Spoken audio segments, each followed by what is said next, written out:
नमस्कार शेतकरी बंधूंनो, आमची शेती आमची प्रयोगशाळा या यूट्यूब चॅनलमध्ये तुमचं पुन्हा एकदा स्वागत आहे.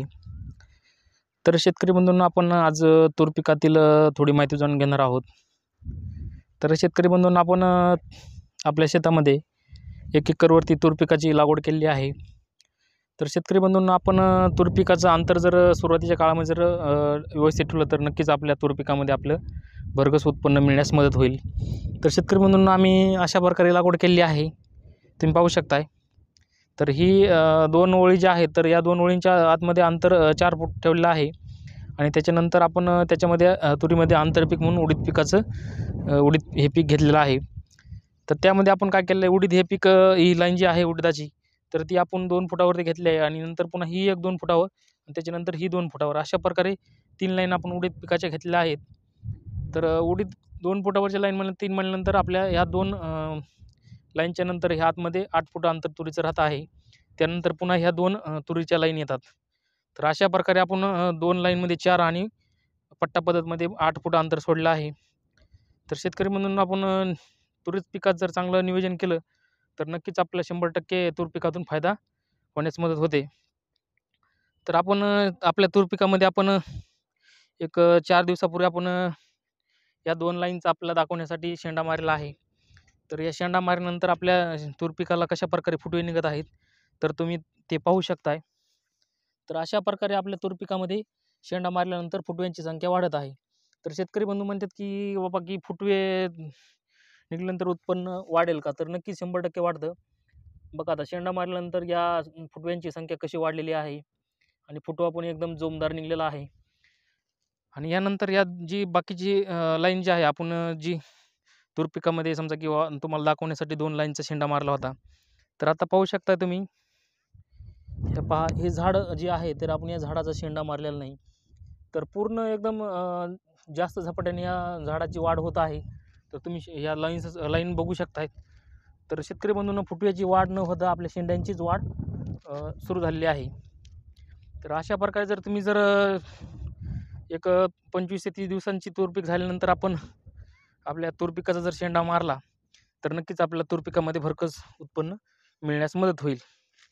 आणि दुसरा शेंडा जे मारायचा आहे तर कधी मारावा? तर शेतकरी बंधूंनो, आपण तूर पिकामध्ये आपलं एक दुसरा जी शेंडा मारायचा आहे तो 50 दिवसाच्या पहिला शेंडा मारल्यानंतर 25 दिवसाच्या अंतरावर म्हणजे 50व्या दिवशी दुसरा शेंडा मारणं गरजेचं आहे. तर अशा प्रकारे जर तुम्ही तूर पिकामध्ये जर 2 ते 3 वेळेस जर शेंडा मारला आणि तिसरा शेंडा जर 75व्या दिवशी मारला तर नक्कीच आपल्या तूर पिकामध्ये आपल्याला जवळपास 200 फांद्यांपेक्षाही जास्त फांद्या मिळतील आणि नक्कीच आपल्या उत्पन्नामध्ये वाढ होईल. तर शेतकरी बंधूंनो, तूर पिकामध्ये आपण आपल्या तूर पिकामध्ये थोडी अळीचं प्रमाण वाढलं होतं. त्यासाठी आपण डेनिटॉल, सुमोटोमोचा आणि 25 मिली आणि इमामेक्टिन 15 ग्रॅम अशी फवारणी घेतलेली आहे.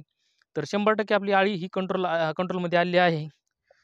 आणि आता आपण बाकी लाईनचा जी शेंडा आहे तर जवळपास आपल्या तूर पिकाला आज 28 दिवस झालेला आहे.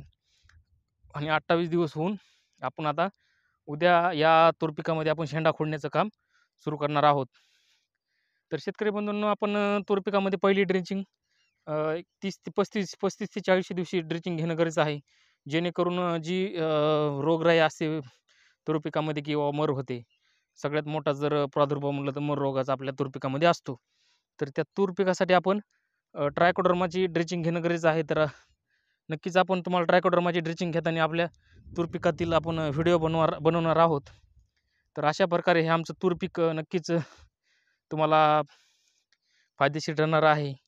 आणि ह्या जी 3 लाईन आहेत तर लागवड करता वेळेस आपली मजुराकडून थोडी चूक झालेली आहे. त्याच्यामुळे आपल्या ह्या 3 लाईन शेजारी चाललेल्या आहेत. तर शेतकरी बंधूंना आपण दाखवण्याचा प्रयत्न करणार आहोत की या 3चं यील्ड काय येतं आहे आणि ह्या 2 लाईनमध्ये यील्ड काय येतं आहे. तर अशा प्रकारे आपण जर अंतर ठेवलं तर आपल्याला नक्कीच पाहायला मिळत आहे. तर या 2चं ॲव्हरेज आणि ह्या 2 लाईनचं ॲव्हरेज आपण वेगळंच घेणार आहोत. तर तुम्ही पाहू शकताय. तुम्हाला दाखवण्याचा प्रयत्न करणारच आहे मी. नंतर आपली सीताफळ बागसुद्धा इथं जवळच आहे.